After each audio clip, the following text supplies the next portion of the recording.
സർവം കൊട്ടിയൂരപ്പന് സമർപ്പണം. കാലങ്ങളായി കേരളത്തിൻ്റെ ദൈവിക സംസ്കാരത്തിൻ്റെ പ്രതീകമായി നിലകൊള്ളുന്ന കൊട്ടിയൂർ മാഹാത്മ്യം, ആ വിശുദ്ധ നിലയത്തിലേക്ക് ഈ വൈശാഖ മഹോത്സവ നാളിൽ ഭക്തിപൂർവം എത്തുന്നവർ ആയിരങ്ങളാണ്.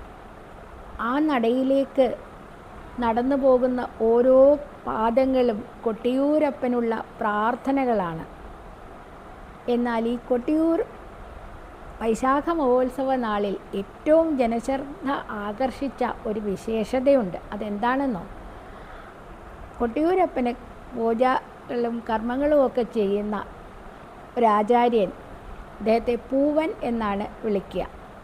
അദ്ദേഹം ധരിക്കുന്ന മാസ്കാണ് ശ്രദ്ധയാകർഷിച്ചത്. നമുക്ക് മാസ്ക് സുപരിചിതമായത് കോവിഡ് കാലം മുതലാണ്. നമ്മൾ ധരിക്കുന്ന തരത്തിലുള്ള മാസ്ക് അല്ല ഇതൊരു ജൈവ മാസ്കാണ്. ശുദ്ധിയുടെയും നിരമയത്വത്തിൻ്റെയും പ്രതീകമായ കൊട്ടിയൂരപ്പന് പൂജകൾ അർപ്പിക്കുവാനുള്ള പരിശുദ്ധമായ ചുറ്റുപാടിൽ ആ പൂജകൾ അർപ്പിക്കുവാൻ വേണ്ടിയിട്ടാണ് ഈ ഒരു ആചാരം തുടങ്ങിയത്. ജൈവ മാസ്ക് ധരിച്ചു വന്ന് കടമകൾ നിർവഹിക്കുന്ന ഒരു സ്ഥാനികൻ നൂറ്റാണ്ടുകൾക്ക് മുൻപേ കൊട്ടിയൂരിൽ ആരംഭിച്ച ഒരു കാഴ്ചയാണിത്. കൊട്ടിയൂരിൽ മാസ്ക് നിർബന്ധമാണ്. അത് ജൈവ മാസ്കാണ്. ജൈവ മാസ്ക് ധരിച്ചു വന്ന് കടമകൾ നിർവഹിക്കുന്ന ഒരു സ്ഥാനികൻ കൊട്ടിയൂർ വൈശാഖ ഉത്സവ വേദിയിലെ ഏവർക്കും കൗതുകകരമായ ഒരു കാഴ്ചയായി മാറിയിരിക്കുന്നു. പൂവൻ എന്ന സ്ഥാനികൻ്റെ ആചാരപരമായ കർമ്മങ്ങളിൽ അത്തരം ഒരു ജൈവ മുഖാവരണം പാരമ്പര്യമായി നിഷ്കർഷിച്ചിട്ടുള്ളതാണ്. ദർഭനാരുകൊണ്ട് വള്ളി വാഴയിലയിൽ കോർത്ത് പൂവൻ്റെ ആചാര മാസ്കായി ഉപയോഗിക്കുന്നു.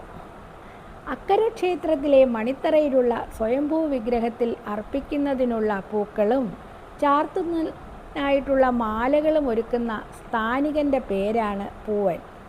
പൂവ് കൊണ്ടുവരുന്ന ആൾ, അതുകൊണ്ടാണ് പൂവൻ എന്ന് വിളിപ്പേര് വന്നത്.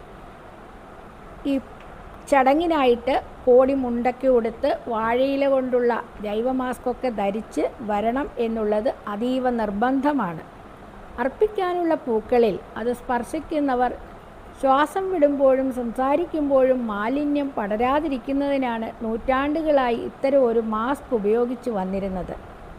പൂക്കൾ സന്നിധാനത്ത് ഉപയോഗിക്കുമ്പോൾ അതുമായി ബന്ധപ്പെടുന്നവയെല്ലാം പ്രകൃതിദത്തമായിരിക്കണമെന്ന് ഉള്ള പാരമ്പര്യ നിഷ്കർഷയാണ് ഇപ്പോഴത്തെ പൂവൻ സ്ഥാനികൻ ധരിക്കുന്ന ജൈവ മാസ്കിൻ്റെ പിന്നിലെ രഹസ്യം.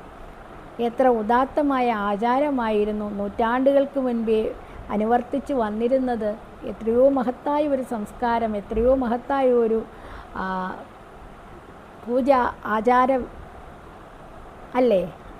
അത്രയ്ക്ക് മഹാത്മ്യമാണ് കൊട്ടിയൂരപ്പൻ്റെ വിശേഷങ്ങൾ. ഇനിയും കൊട്ടിയൂരപ്പൻ്റെ വിശേഷങ്ങളുമായി മറ്റൊരു വീഡിയോയിൽ കാണുന്നത് വരെ എല്ലാവർക്കും നല്ലത് വരട്ടെ എന്ന് പ്രാർത്ഥിക്കുന്നു. ഒപ്പം കൊട്ടിയൂരപ്പൻ്റെ അനുഗ്രഹങ്ങൾ എല്ലാവരിലും നിറയട്ടെ. ഈ വൈശാഖ മഹോത്സവ നാളിൽ കൊട്ടിയൂരപ്പൻ്റെ ദർശനം എല്ലാവർക്കും ലഭ്യമാകട്ടെ. ഓം നമഃശിവായ. സർവം കൊട്ടിയൂരപ്പന് സമർപ്പണം.